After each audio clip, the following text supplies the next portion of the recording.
We're joined now by Senator Elizabeth Warren. Senator, thank you for being here. So much to get through. We just heard from CFPB, or from OMB Director Mick Mulvaney saying that he's issued a 30-day moratorium on new regulations from the CFPB. Do his actions stand? Look, my view is there is an acting director of the Consumer Financial Protection Bureau. It's the one that Congress designated in the statute itself. The law says that if the director is unavailable, that would be Rich Gordry, unavailable because he resigned, the deputy director, that would be Leandra English, automatically becomes the acting director. Nobody needs to appoint her. Nobody needs to do anything. That's what Congress wrote into the law, and that's what was signed by the president. And so the acting director right now is Leandra English. Okay, but you have a situation where Barney Frank, obviously one of the two co-writers on Dodd-Frank, saying that he agrees with you. Lawrence Tribe, a prominent attorney, constitutional attorney, says he agrees with you. But Senator, candidly, the administration, the President of the United States, says otherwise. So to folks outside of Washington, all they're looking at this is who should they believe? Look, the thing has gone to court now, but let's be clear. The president is also bound by the law, just like everyone else. He doesn't get to make it up as he goes along. He has to follow the law, just like everyone else does. Earlier today, you met with Leandra English, along with Senate Minority Leader Chuck Schumer. Would you meet with Director Mulvaney? Well, if Director Mulvaney wants to come over and talk about the work at OMB, of course I would be glad to meet with him. Would you meet with him about CFPB? Well, I'm not sure in what capacity he would be here, but if he has ideas and wants to come discuss them, I have no problem. Leandra English was here today to discuss her plans as the acting director of the CFPB. And look, I think her plans are exactly right. Leandra is somebody who's not a political person. She's someone who was at the agency from its very inception. She's been there managing, helping grow the agency. She's been chief of staff for the agency.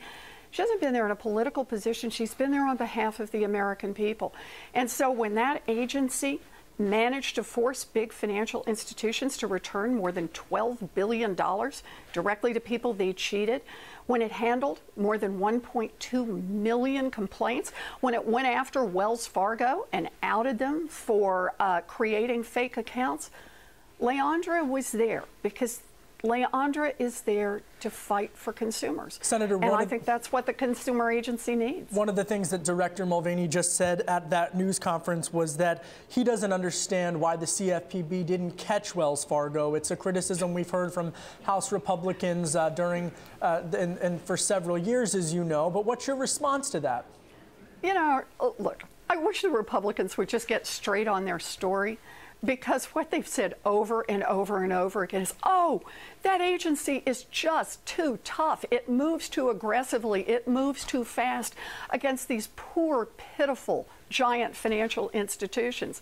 And then when the American public gets wind of what Wells Fargo did and the investigation that the CFPB conducted into this, all of a sudden they say, oh, wait a minute, we're on the other side of that argument. You should have found it faster. You should have been more aggressive. My answer is, give me a break. Should Leandra English show up for work tomorrow at the CFPB? Sure. Yeah. It's her job. And let me ask you, earlier today, Senator, President Trump speaking at an event at the White House honoring Native Americans, once again alluding to you as Pocahontas. What's your response? This was an event that was to honor war heroes, to honor people who had put it all on the line for America and for America's allies, to honor people who had saved countless lives, both of Americans and of our allies around the world. It's an honoring ceremony, and that Donald Trump has to get in a racist slur is truly disgusting. Now, look, he's going to keep doing this. He thinks somehow it's going to make me shut up. It hasn't worked in the past. not going to work in the future. One final question, or two quick questions. There's been a cultural reckoning regarding sexual harassment in the workplace. To Stephen Colbert, Senator, earlier this week, you said that this needs to not just be discussed in public industries such as the media and politics, but also to small businesses, also to corporations. Earlier today, your colleague Senator Franken, as well as Congressman Conran, they've all been discussing this. Are you satisfied with the response from your Democratic colleagues? Look, there's going to be an investigation in the Senate and in the House, and I think that's appropriate. Women have come forward. They deserve to be heard. They deserve to be believed.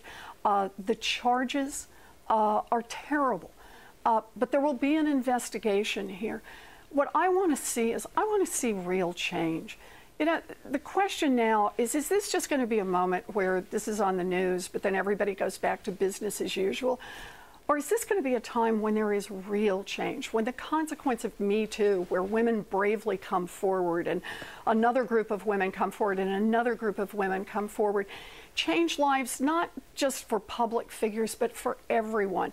You know, we will know there has been real change when the shift manager decides that he can't just hand out the best shifts to women who will give him sex in the back room, or when some guy over in accounting decides that somehow it's okay to come by and press up against every woman who is making copies at the photocopying machine, or when the boss decides that he's not going to tell dirty jokes and make remarks about women's bodies.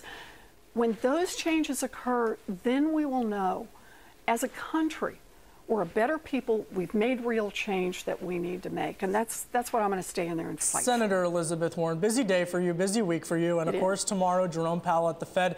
Just quickly, any preview of what you're going to be asking him tomorrow? Nope, just the usual kinds of questions that we always need to be asking the Fed about attitudes toward regulation, about where he sees risks in the economy, about the approach that he would want to use as a Fed chair. Senator Elizabeth Warren, a lot to ask, a lot to get through. We always appreciate your time and your time on Bloomberg. Have a great one. All right, there you have it. Senator Elizabeth Warren, the senior senator from Massachusetts, covering a range of topics on a busy day in Washington, D.C.